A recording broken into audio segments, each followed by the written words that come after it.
अस्सलामुअलैकुम बच्चों, मेरा नाम है मिस्टर ख्वारिज़मी। क्या आप मुझे जानते हैं?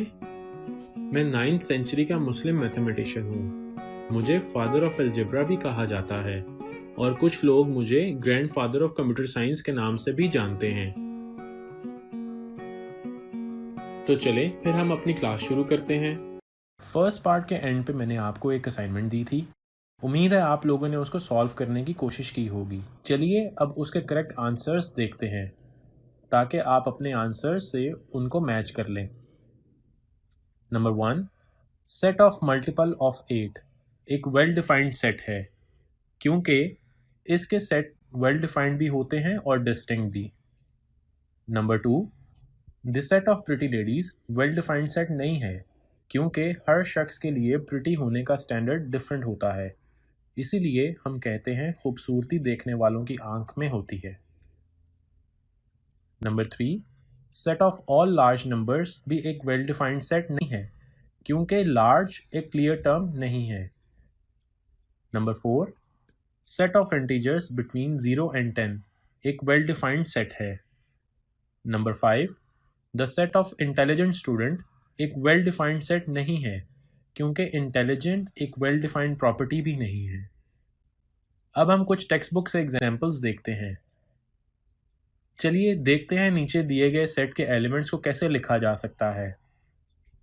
जैसा कि ये सेट A है तो इसके एलिमेंट्स को हम इस तरह लिखेंगे। सेट B के एलिमेंट्स को इस तरह रिप्रेजेंट किया जाएगा और सेट C के एलिमेंट्स को इस तरह। अब दूसरी मिसाल में हमने देखना ये है क्या ये सेट है कि नहीं, और अगर है या नहीं तो इसकी रीज़न क्या होगी।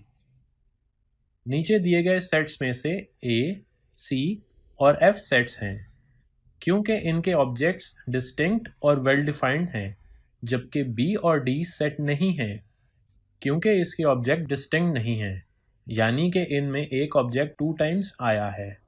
और E के ऑब्जेक्ट्स क्योंकि वेल डिफाइंड नहीं हैं इसलिए ये सेट भी नहीं है। 1.1.2 डिस्क्राइबिंग अ सेट। अब हम देखते हैं कि एक सेट को कैसे डिस्क्राइब किया जा सकता है। सेट को रिप्रेजेंट करने के दो तरीके हैं, एक है रोस्टर या टेबुलर फॉर्म और दूसरा है डिस्क्रिप्टिव फॉर्म। टेबुलर फॉर्म में सेट के एलिमेंट्स को कर्ली ब्रैकेट्स या ब्रेसेस में एनक्लोज्ड करके कॉमास के जरिए सेपरेट करके लिखा जाता है। इसकी एग्जांपल ये है। 5 नेचुरल नंबर के सेट को टेबुलर फॉर्म में इस तरह और डिस्क्रिप्टिव फॉर्म में इस तरह लिखा जाएगा, और इसी तरह सेट B को जो इवन नंबर का सेट है और सेट C को जो कि पॉजिटिव ऑड नंबर का सेट है। डिस्क्रिप्टिव फॉर्म का मतलब है वर्ड्स की फॉर्म में एलिमेंट्स की वजाहत करना।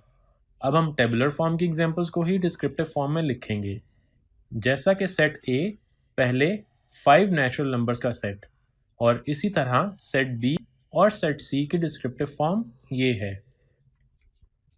अब हम डिस्क्रिप्टिव फॉर्म की एक वर्कशीट देखते हैं। सेट A जो कि इंग्लिश अल्फ़ाबेट्स के वॉवल्स का सेट है, उसको टेबुलर फॉर्म में इस तरह और डिस्क्रिप्टिव फॉर्म में यूं लिखा जाएगा। इसी तरह सेट B जो कि 11 के इक्वल या उससे कम ऑड नेचुरल नंबर्स का सेट है, उसको दोनों तरीकों से यूं रिप्रेजेंट करेंगे। और इसी तरह बाकी सेट्स की टेबुलर और डिस्क्रिप्टिव फॉर्म्स ये हैं। इम्पॉर्टेंट पॉइंट्स, अहम नुकात। नंबर 1, टेबुलर या रोस्टर फॉर्म में सेट का एक एलिमेंट एक मर्तबा ही आता है और यही इसका कन्वेंशनल तरीका है। मिसाल के तौर पर सेट A कॉफ़ी के हरूफ का सेट है तो इसको हम टेबुलर फॉर्म में इस तरह लिखेंगे। ये दोनों सेट रॉन्ग हैं। नंबर 2, टेबुलर फॉर्म में सेट को किसी भी ऑर्डर से लिखा जा सकता है, जैसा कि इस सेट के एलिमेंट्स को bracket open 2, 3, 4 bracket close, bracket open 2, 4, 3 bracket close, या ब्रैकेट ओपन 4, 3, 2 ब्रैकेट क्लोज लिख सकते हैं। ये सब एक ही सेट को रिप्रेजेंट करते हैं।